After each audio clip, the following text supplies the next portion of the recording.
Hello everyone, welcome to today's news chatter. Let's begin with a prelims practice question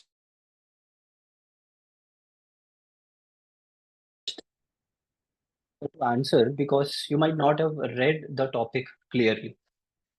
But you should remember that internal security is a very important topic for prelims as well as for mains. It is mentioned in the GS3. So all the agencies, the law enforcement agencies, the agencies which protect the internal security of the country should be read. So which among the below is not a category of force under the Central Armed Police Force? CAPF has seven different segments, seven different forces under it, and all the three provided here are one among them. Sashastra Seema Bal, which manages the India, Nepal, and India Bhutan border. National Security Guard is to act against terrorism, terrorist activities. Assam Rifles, it manages the India Myanmar border. So all the three are mentioned here. Apart from that, other things are also there, like the Border Security Force, Central Industrial Security Force, etc. So read about it and try to know the basics about all the different forces. It's important for your examination. Let's get into the first topic of the day. Fiscal deficit versus national debt. So the basics of economy is always important from prelims point of view. But the thing is, people tend to get confused when we talk about the basic definitions that's given in economy. So we need to know what is the difference between fiscal deficit and national debt. A lot of people think that it is the debt that is the fiscal deficit, but it is not. Fiscal deficit is about the borrowings of the government. Borrowing is different and debt is different. Debt includes several different instruments and it is a wider term. So we will get into the details. Before that, one important fact which you need to know is as a proportion of the GDP, the fiscal deficit last year was at 6.4 percentage of GDP, and the target for 2024-25, according to the interim budget presented by the finance minister, is 5.1 percentage, and the government has committed to narrow it down to 4.5 percentage by 2025 to 26. Fiscal deficit has to be maintained lesser because if a country has to be credit worthy and trustworthy by the investors, then its fiscal deficit has to be less. When the deficit is less, it means there is higher chance for the country to pay back the money for the creditors very easily. So that is the reason the fiscal deficit of a country is extremely important. How the fiscal deficit is calculated? Fiscal deficit is calculated by finding out the difference between the total expenditure and the total receipts, and thus the borrowings are excluded. So whatever result you will get, that is the complete borrowings of the country in a particular year. So this is fiscal deficit, that is the total expenditure minus the total receipts of the government. Now the major difference between the national debt and fiscal deficit. What exactly is national debt? It is the total amount of money that the government of a country owes its lenders at a particular period of time. So it will include borrowings outside, inside, etc. Apart from that, some other things are also included. So let's look at it. What are the components that come under the national debt? It includes the total liabilities, which includes domestic as well as external loan that was received by the government. Along with that, scheme. So this point is important. Most of the students will leave out these things. It will not come into their mind during the pressure of the examination, but these are all the minute details you need to remember. When we talk about national debt, the country is indebted to the people who have enrolled for small savings scheme, provident fund, and special securities also. For example, if I enroll for the provident fund, I might not take out the money for the next 20 years, but the government keeps paying me interest. And after 20 years, the government has to pay me the money. So the government is indebted to me to pay the money. So this also comes under the national debt. So try to remember it. These liabilities includes the interest payment as well as the principal amount, both combined together. It is usually the amount of debt that a government has accumulated over many years of running fiscal deficit and borrowing to bridge the deficit. So these are all the basic differences between fiscal deficit and national debt. Remember it.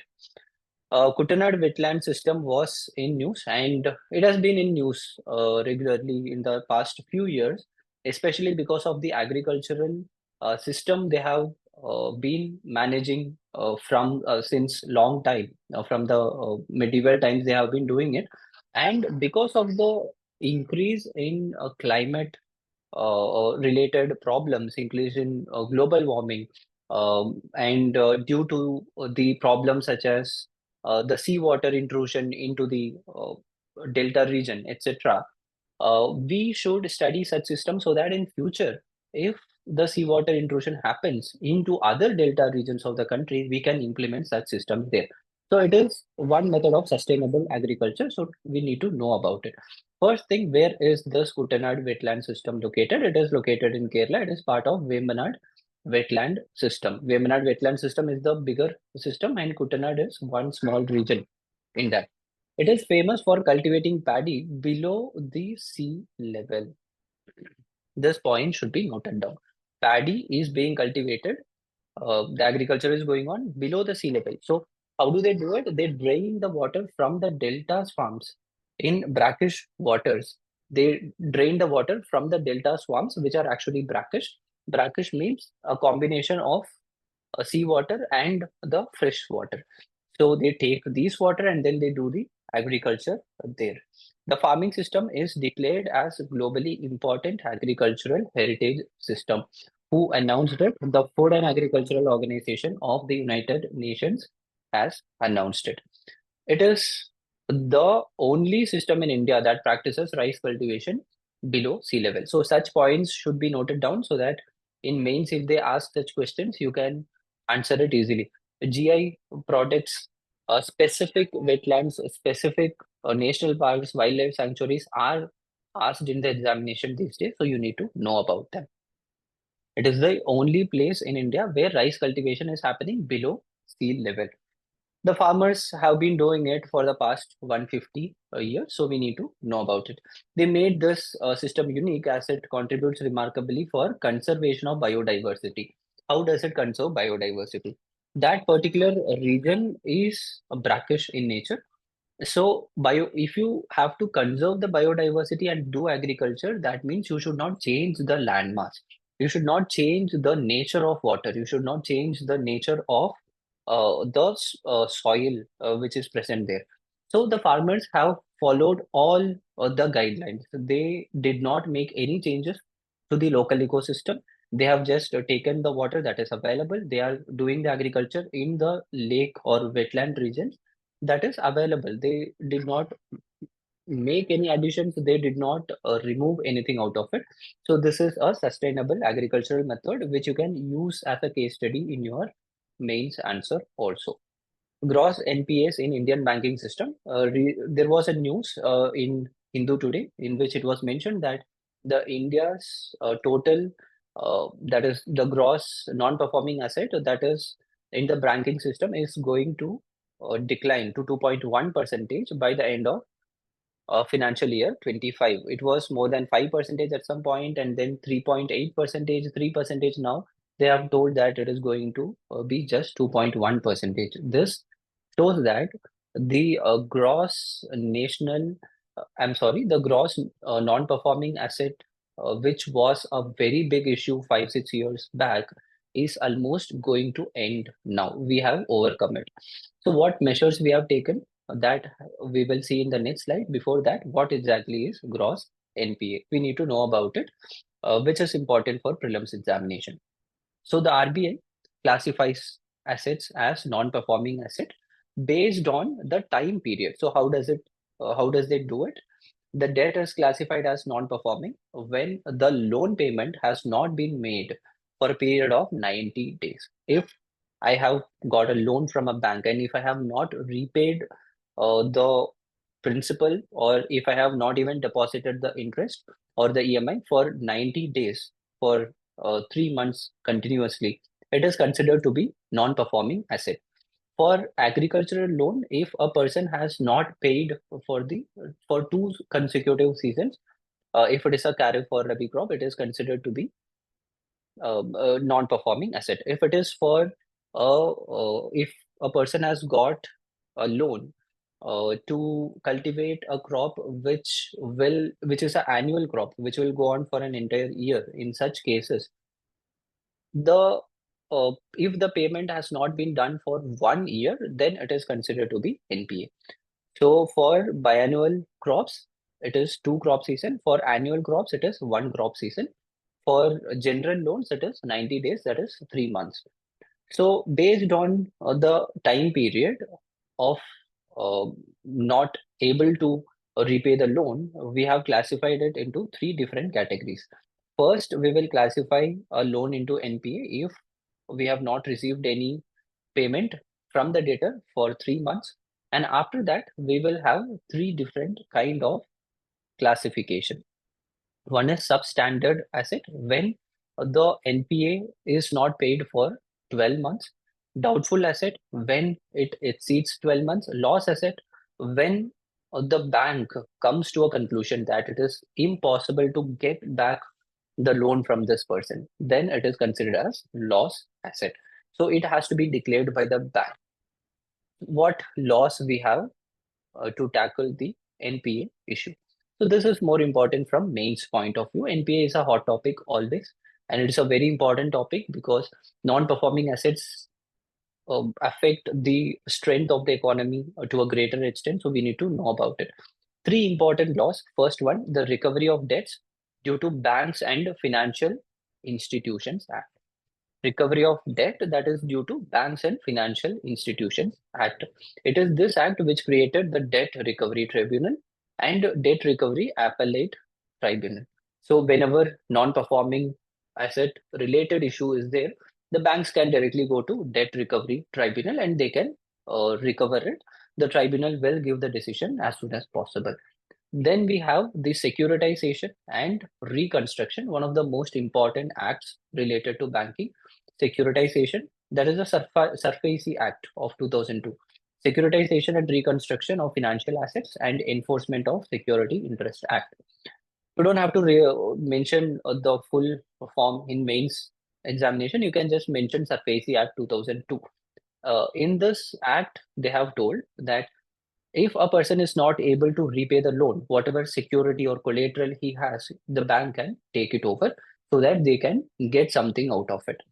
Finally, we passed the Insolvency and Bankruptcy Code, which is a landmark legislation from the government of India. And it is because of this legislation, we have recovered most of the NPAs. So it is very important. You need to study about it in detail, but the most important point is it ensures a fast track resolution of insolvency, one thing, and then it mentions the Debt Recovery Tribunal and National Company Law Tribunal, NCLT. So these two tribunals will be taking care of insolvency. It has mentioned about insolvency professionals, it has mentioned about a data bank, etc. So all these things should be known and you should study about it also. So these three are the most important acts. One is Recovery of Debt due to Banks and Financial Institutions Act, which was passed in 1993, then the Surface Act in 2002, and then the Insolvency and Bankruptcy Code in 2016. So, as all of you know very well, the Israel-Palestine war is going on at present. The conflict is going on at present, and in today's newspaper, there was a news that certain parts of Syria has been bombed by Israel, and several people were killed. So, whenever a war is going on or any conflict is going on, you need to know about the map of the entire region, not just that country, the entire region. But in this conflict, because the entire region is somehow involved, we need to know about the map. So today we will study about Syria. Syria is a country which is located to the north of Israel. This is Israel. This is Israel. And on top of Israel, on the northern parts of Israel, Lebanon is there. Lebanon is a small country which is located here. This region is called the Golan Heights, which is a conflicted region between Israel and Syria. It was occupied by Israel and they have not left that region until now. Then we have Syria. So Syria shares border with Israel in the northeastern part of Israel. So the northern part of Israel, we have Lebanon. What are the countries that share borders with Syria? In the south, in the west, we have Lebanon, and half of the western part of Syria is open to Mediterranean Sea. And Cyprus is a small island country which is located very close to Syria. And in the south, we have Israel and Jordan. Jordan shares a very big border, and the majority of the border is shared by Iraq. And to the top of it, that is the northern part of Syria, we have Turkey. So the countries that shares border with Syria from the north is Turkey, Iraq, Jordan, Israel, and Lebanon. Five countries shares border with Syria, and to the left of Syria, that is to the western part of Syria, there is a small island country that is Cyprus. So try to remember all the details very well for your prelims examination. That will be all for today. Study well. Let's meet tomorrow.